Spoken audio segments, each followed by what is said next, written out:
All right, I'm out here in the park near my house in my beloved state of Indiana, where normally the Fourth of July festivities take place. We have a thing called the Haynes-Apperson Festival, and during the Haynes-Apperson Festival, that's when all of the Independence Day celebrations take place.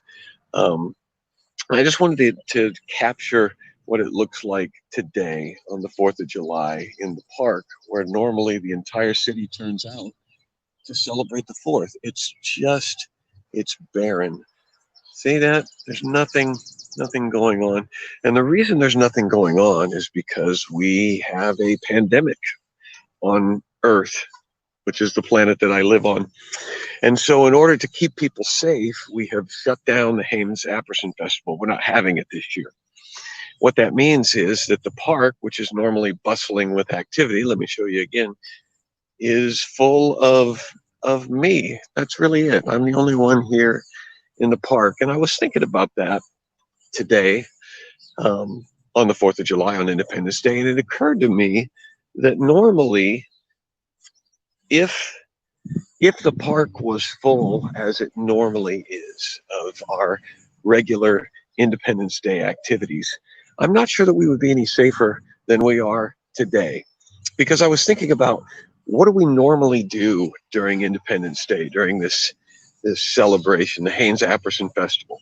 Normally, this park is full of people and vendors selling things like elephant ears, which are full of sugar and fat, so it clogs your arteries and does all sorts of damage to your digestion.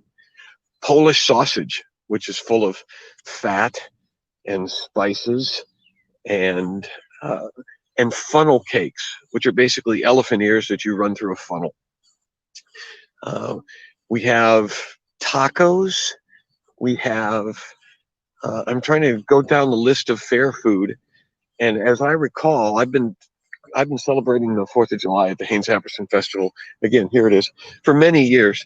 And there are no salads available during the 4th of July. There's no salads. There's no health food. There's no shots of wheatgrass available at the Haynes-Apperson Festival. It's always food that is bad for you. It's always food that, if I'm not mistaken, it might possibly kill viruses, because it kills cells. It kills all sorts of things. You put Polish sausage into your system, not a lot of things that can survive that. So I don't know if we've tested. I don't know if we've tested uh, sausage on the coronavirus, but I think it's worth. I think it's worth a shot. I think we should try it. Just everybody binge on Polish sausage and see if you still get the virus. What I'm saying is, this is sad. It's sad to me. The park is so empty. There's usually rides here too, rides that go round and round in circles really fast and make everybody nauseous. Um, we're not doing that. We're not having terrible for you food. We're not having rides that spin you around in circles and make you feel terrible, because we're trying to look out for people's well-being and their health. We're worried about how people are going to feel. So we shut down the Haynes-Apperson Festival and won't let them get on rides. Um, there's usually a pavilion there. You can see the pavilion there over there. See that? That's where we have concerts.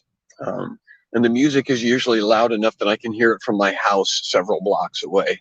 And normally people are packed up against that pavilion so that the music is going directly into their bone structure and weakening it, and damaging their hearing.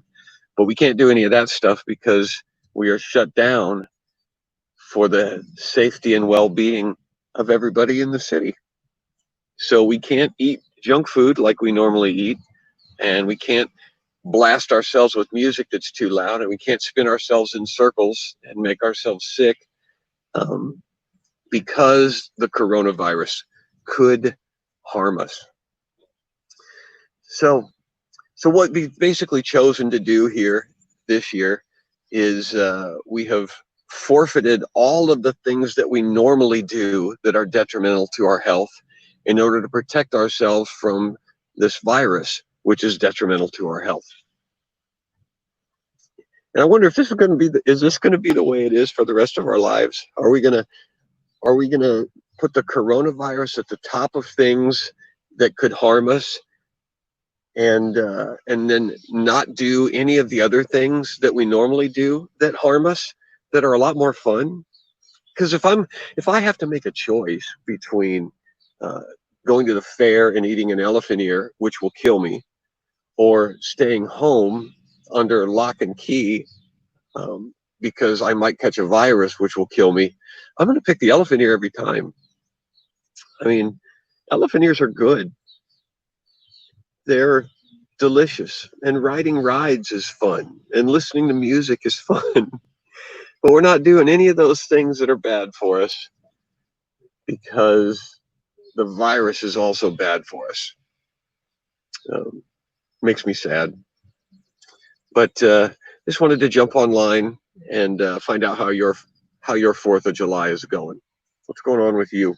Anybody doing anything? There's no fireworks this year either, so we're not allowed to stand under enormous explosions like we normally do, which doesn't seem very safe to me either. Normally, there's a big fireworks display, and we stand as close as possible to enormous red hot explosions. But we're not doing that this year because the coronavirus is not good for us, and we're worried about health and safety. So, so we're not doing that.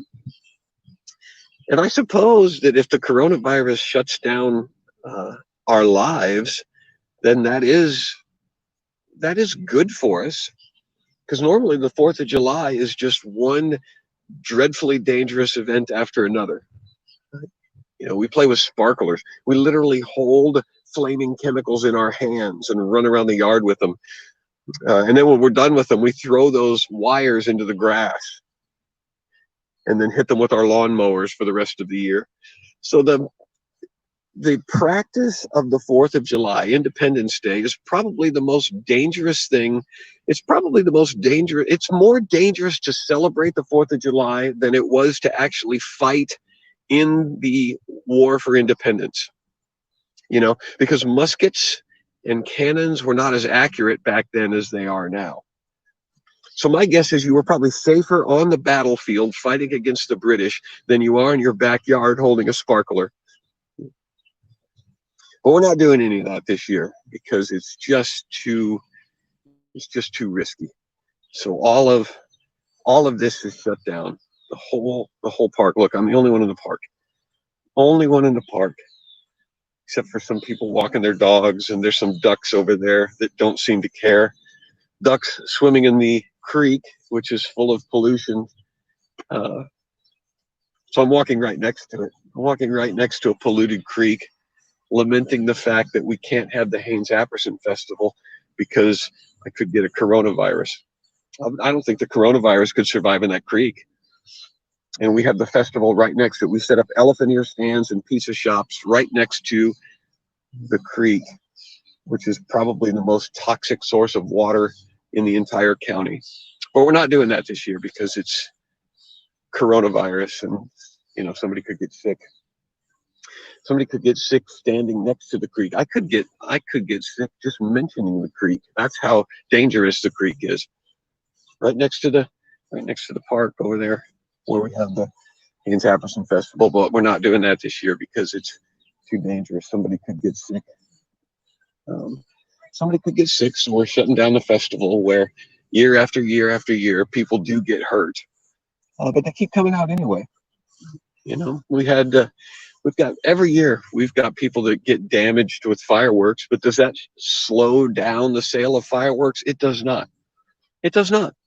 People put sparklers in their hands. They light those fountains, just blows all sorts of smoke and fire and lava all over the place. People get burned every single year. Emergency room fills up with people, fireworks accidents, and yet every single year we buy fireworks by the bucketful. set them off, because everybody thinks that they know how to light fireworks. Everybody thinks it's just a matter of, putting a match up next to the fuse and, hey, we're good to go. How hard could it be? Well, you know, it's hard enough that people burn themselves and they put little holes in their clothes, but they buy fireworks every single year. That's my point. My point is that traditionally, we know that things are dangerous. We know that there's a chance that we're going to get hurt, and we do it anyway. We do it anyway, but not this year. This year, it's been decided that it's just too dangerous. The virus is just too dangerous to have a 4th of July celebration. So there's nothing. There's nothing in the park except me and some squirrels. Me and some squirrels. And the squirrels, neither I nor the squirrels are too worried about the virus. And we're not worried about burning ourselves with sparklers because we're not having any fireworks. And we're not having any elephant ears, and we're not having any funnel cakes. It's just me and the squirrels in the park this year. So I hope you're having a good 4th. I'm going to go home, I think, and maybe write something. Maybe go home and write about how one of the things that we fought for in America's independence was the right to assemble and celebrate our independence. But we're not doing that this year. This year we're shutting everything down, and because we don't want people to get sick, we don't want people to get hurt by the virus. Ordinarily, we don't care if people get hurt eating fair food, or get hurt listening to music too loud, or get hurt because they're setting off fireworks, or get hurt because they're standing next to a polluted creek. Normally, we don't care about that. But this year, we care a lot about the virus. So we've shut it all down. There it is. One last time. Nothing going on. Nothing going on. All right. Hey, happy 4th of July, you guys. I hope you have some fireworks. I hope you have some elephant ears. I hope you eat some food that's not good for you. I hope you do something that's a little bit risky on Independence Day. I hope you do something that celebrates the spirit of American cowboy rebellion. I hope you do something that flies in the face of safety. I hope you do something a little risky. I don't know what it is. Eat an extra muffin, or light off some fireworks, or try rollerblading. Do something that's a little risky, something that's a little bit unsafe. That's what I recommend. So if you are staying home, you're staying home because the virus has got everything shut down, then I say the best way to sort of thumb our nose at the virus is to go ahead and injure ourselves anyway. Let's do that. Let's do that today. Let's figure out some way to not eat. I don't want you to do a life-threatening thing. But despite the lockdown and the concern for public safety, if we can figure out some way to harm ourselves on Independence Day, I think that's the best protest that there is. A minor burn from a sparkler, maybe set off a firecracker a little too close to your face, maybe cut yourself on your grill. Not a major gash, just something to draw a little bit of blood. I think that should be our protest. Our protest today against the powers that be that are telling us how to stay safe. I think we should figure out a way to harm ourselves anyway today. Who's with me? All right. Go forth. Have a great 4th of July. Have a great Independence Day. Injure yourselves in some manner, and then let me know what you did. And I'll talk to you later.